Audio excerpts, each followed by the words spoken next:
وقتی به دنیا آمدم هیچ کس فکر نمی کرد روزی نامم در تاریخ روانشناسی ماندگار شود. من آلفرد آدلر در 7 فوریه 1870 در محله فقیرنشین رودولفسهایم وین با رویای بزرگ و چالش‌های فراوان به دنیا آمدم. پدرم یک تاجر یهودی مجارتبار بود و من دومین فرزند از 7 فرزند خانواده بودم. زندگی برای من سخت‌تر از بقیه سپری می‌شد. کودکی من پر از بیماری بود. در 3 سالگی برادرم در تخت کناریم جان داد. به دلیل ابتلا به راشیتیسم تا 4 سالگی قادر به راه رفتن نبودم. بعد از آن دچار ذات‌الریه شدم. علاوه بر اینها از بیماری رنج می بردم که هنگام گریه باعث اسپاسم حنجره می شد و مثل یک حمله تنفسی منجر به حالت خفگی می گردید. من حتی 2 بار دچار سانحه تصادف شدم. یک بار شنیدم که دکتر به پدرم می گفت با من خداحافظی کند. ترس از مرگ باعث شد که آرزو کنم پزشک شوم تا زندگیم را نجات دهم. در واقع من نظریاتم را زندگی کردم. صد البته که چالش‌های زندگی من فقط بیماری نبود. مادرم برادرم زیگموند را به من ترجیح میداد. رقابت من با برادرم هم درد دیگری بود.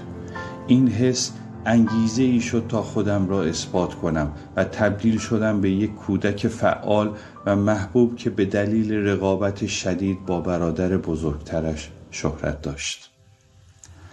تلاش کردم، تحصیل کردم و در دانشگاه وین پزشکی خواندم. در آنجا به گروه دانشجویان سوسیالیست پیوستم و با همسر آینده‌ام که یک فعال اجتماعی و روشنفکر روسی سوسیالیست بود آشنا شدم و در سال 1897 با او ازدواج کردم. همسرم راوسا نه تنها شریک زندگی من بلکه همراه فکریم نیز بود. وقتی من از نابرابری‌های اجتماعی و تأثیرشان بر روان انسان می‌گفتم، او با دیدگاه‌های خود فهم مرا از جامعه عمیق‌تر می‌کرد و تأثیر زیادی روی نظریاتم داشت. ما صاحب 4 فرزند شدیم که 2 فرزندمان روان پزشک شدند. بعد از فارغ التحصیلی در سال 1895 چشم پزشک شدم، اما خیلی زود به پزشکی عمومی روی آوردم و در عصب شناسی و روان پزشکی هم تخصص گرفتم. مطبم روبروی یک پارک تفریحی که ترکیبی از شهر بازی و سیرک بود در یک محله فقیرنشین قرار داشت. شرایط سخت زندگی بیمارانم نیاز به اقدامات اجتماعی و پزشکی را به من یادآوری می‌کرد. از طرفی بعضی از مراجعینم افرادی بودند که در سیرک کار می‌کردند. نقاط قوت و ضعف غیرعادی آنها که چگونه نقص‌های جسمانیشان را با مهارت‌های شگفت انگیز جبران می‌کردند، ایده اصلی نظریه حقارت اندام‌ها و جبران شد و سیرک محل الهام من بود. در سال 1899 برای اولین بار با فردی آشنا شدم که در دنیای روانشناسی حکمرانی می‌کرد. او زیگموند فروید بود. وی طی 7 سال همکاری موفق نه تنها زندگیم را دگرگون کرد بلکه باعث شد من انقلابی ترین روانشناس در تاریخ شوم. آشنایی من با پروفسور نه به عنوان یک شاگرد بلکه به عنوان یک دکتر که از یک پروفسور راهنمایی تشخیصی می‌خواست آغاز شد. در میان مکاتبات من و پروفسور ایشان متوجه درک عمیق من بر بیماری نوروز شدند و در سال 1902 با یک کارت پستال مرا به جلسات علمی غیر رسمی خود به نام انجمن 4 شنبه‌های روانشناختی دعوت کردند. دیگر اعضای حاضر ویلهلم استکل، مکس کاهانه، رودولف رایتلر بودند و ما بنیانگذاران انجمن روانکاوی شدیم. اما یک مشکل وجود داشت. من چارچوب فکری خودم را داشتم. با اینکه نظریاتم ریشه در نظریات فروید داشت و در کنار پروفسور جزئیات درمان بیماری نوروز را آموختم، اما درک من از نوروز متفاوت بود. اولین ابراز نظریاتم به سال 1907 باز می‌گردد. من سخنرانی در مورد حقارت اندام‌ها در انجمن چهارشنبه‌ها داشتم که مورد انتقادات اساسی قرار گرفت. این سخنرانی اولین تغییر جهت من از روانکاوی به رویکرد پدیدارشناسی بود.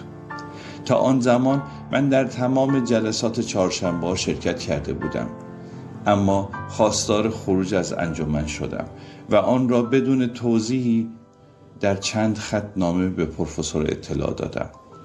ولی پروفسور فروید به دلیل احترام و رابطه همکاری خوبی که با هم داشتیم خواست تغییراتی در جلسه چهارشنبه‌ها بدهم تا احساس راحتی بیشتری کنم و در گروه بمانم. من هم قبول کردم. وقتی انجمن چهارشنبه‌ها به خاطر تنش منحل شد و انجمن روانکاوی وین جای آن را گرفت، از پروفسور خواستم که انجمن از حالت انحصاری و مخفیانه خارج شود و اعضای جدید با رأی اکثریت وارد شوند. بدین ترتیب برای اولین بار روانکاوان با انجمن روانکاوی وین در انظار عمومی حاضر شد. در سال 1908 دومین بخش نظریه خودم را در مقاله‌ای با عنوان غریزه پرخاشگرانه در زندگی و روان رنجوری منتشر کردم و سائق جنسی را در برابر سائق پرخاشگری قرار دادم که نظریه‌ام رد شد. جالب است که در سال 1920 پروفسور فروید در کتاب فراتر از لذت نظریه دوگانه انگاری سائقه ها را ارائه کرد که شبیه نظریه من بود و در آن زمان اعتراض کردم که از نظریه من استفاده کرده است و او انکار کرد. به هر حال من در نظریه‌ام به سائق پرخاشگری جایگاه مرکزی داده بودم. 2 سال بعد مفهوم اعتراض مردانه را بر اساس همین دیدگاه توسعه دادم. با گذر زمان و توسعه نظریات و افزایش نفوذم در انجمن روانکاوی از دکتر ویلهلم استکل که او هم نظریاتش را توسعه داده بود و مورد پسند پروفسور و همراهانش نبود، خواستم که از من حمایت کند. او هم متوجه شد که در کنار من امکان پیشرفت دارد و از یار وفادار پروفسور تبدیل شد به حامی من. در دومین کنگره بین‌المللی روانکاوی در نورنبرگ در سال 1910 با تحت تأثیر قرار دادن اعضای کنگره، من، آلفرد آدلر به عنوان رئیس و دکتر استکل به عنوان نایب رئیس انتخاب شدیم. فروید از تغییر وزن قدرت در جامعه روانکاوان خشمگین شد، چون در نظر داشت دکتر یونگ رئیس مادام العمر انجمن روانکاوی شود و ولی عهدش باشد. زمانی تنش به اوج رسید که دکتر استکل با حمایت من شروع به انتقاد از نظریات پروفسور کرد. سخنرانی بعدی من در ژانویه 1911 در مورد نقش جنسیت در روان رنجوری بود. دکتر رایتلر نظریه‌ام را با انتقاداتی به چالش کشید. در فوریه همان سال سخنرانی دیگری با عنوان اعتراض مردانه، نقش و اهمیت آن در روان رنجوری ارائه دادم که باز با تاکید روی نواقص نظریاتم مرا به چالش کشیدند و من هم بعد از یک بحث طولانی عذاب‌آور با عصبانیت از ریاست استعفا دادم. به یاد دارم که در صورت جلسه آن روز به عمد نوشتم پروفسور فروید با تحسین و تشویق حضار به عنوان رئیس انتخاب خواهد شد و بلافاصله او ریاست را بر عهده می‌گیرد. در ماه ژوئن استعفای خودم را از انجمن اعلام نمودم. 9 نفر از 35 عضو انجمن با من همراهی کردند و از انجمن کناره‌گیری کردند. پروفسور فروید با وجود اطلاع از شکافی که در انجمن بود خواستار رأی اعتماد شد تا شاید بتواند رهبری خود را مجدداً به دست بیارد که موفق شد. این استعفا هم برای من و هم برای او مناسب بود، چون ما از هم بیزار شده بودیم. پس از جدایی از پروفسور فروید، انجمن روانکاوان آزاد را تأسیس کردم و در سال 1913 نام انجمن را به روانشناسی فردی تغییر دادم. می‌خواستم بر این باور تأکید کنم که هر بیمار منحصر به فرد است و شبیه هیچ فرد دیگری نیست. یک فرد یک کل است که باید در سطح فیزیکی درمان شود و در سطح روانی درک شود. در سال 1914 کتاب شفا و آموزش را نوشتم و پایه‌های توسعه روانشناسی فردی را در آموزش پایه‌گذاری کردم. بدین ترتیب باورهای من فقط در کلاس‌های درس باقی نماند. اما جنگ جهانی اول ضربه بزرگی به من و مکتبم زد. در سال 1916 به خدمت سربازی فراخوانده شدم و پزشک نظامی شدم. جنگ، نفرت و خشونت را از نزدیک دیدم و در نهایت به یک صلح طلب تبدیل شدم. اساساً این تجربیات جنگ جهانی اول بود که باعث شد احساس علاقه اجتماعی را به عنوان مهمترین عامل در روانشناسی فردی در کنار اراده به قدرت، نیروی درونی برای حرکت کردن در نظر بگیرم. پس از شوک‌های جنگ و تحولات سیاسی لازم بود افراد جدید از طریق آموزش دموکراتیک شکل بگیرند و جامعه‌ای جدید ساخته شود. وین سرخ بسیار به آموزش افراد اهمیت میداد. تغییر شرایط زندگی، اطلاعات در دسترس و آموزش برای آگاه سازی طبقه کارگر، زنان و کودکان رایج شده بود. من می‌خواستم روانشناسی وارد زندگی افراد شود تا همدیگر را درک کنند. این تنوع روش‌ها را در روانشناسی فردی توضیح می‌داد. در طول زندگیم مراکزی را برای آموزش روانشناسی فردی، مراکز مشاوره تحصیلی و ازدواج، مدرسه برای کودکان با مشکلات یادگیری راه اندازی کردم. جایی که نه تنها دانشجویان بلکه معلمان و والدین هم می توانستند بیاموزند که چگونه با کودکان رفتار کنند. و اولین آن در محل تولدم رودولفسهایم بود.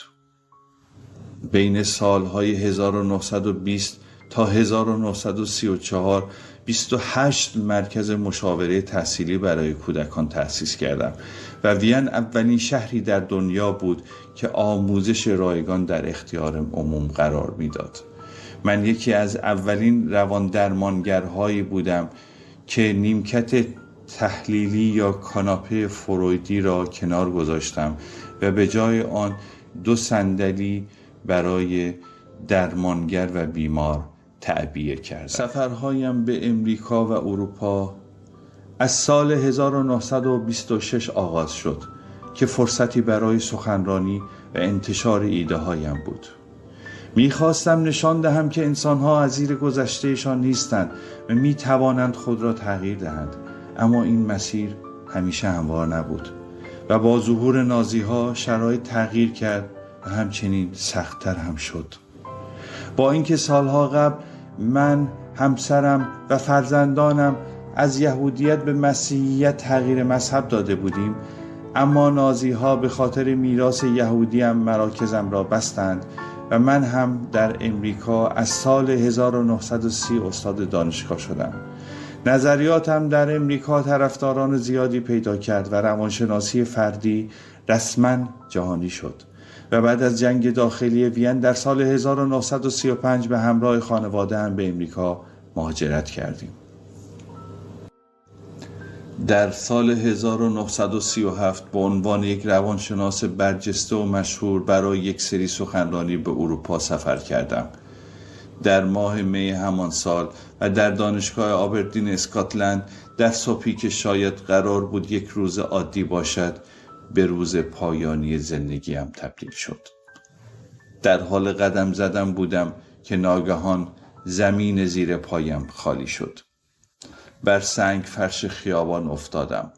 مردی دوان دوان به سمتم آمد و یقه‌ام را باز کرد. در آخرین لحظات فقط یک نام از لبهایم خارج شد. کورت، نام پسرم، و بعد تاریکی مطلق. اما داستان من اینجا تمام نشد. تشییع جنازه‌ام در شهر برگزار شد، اما خاکسترم به طرز عجیبی گم شد.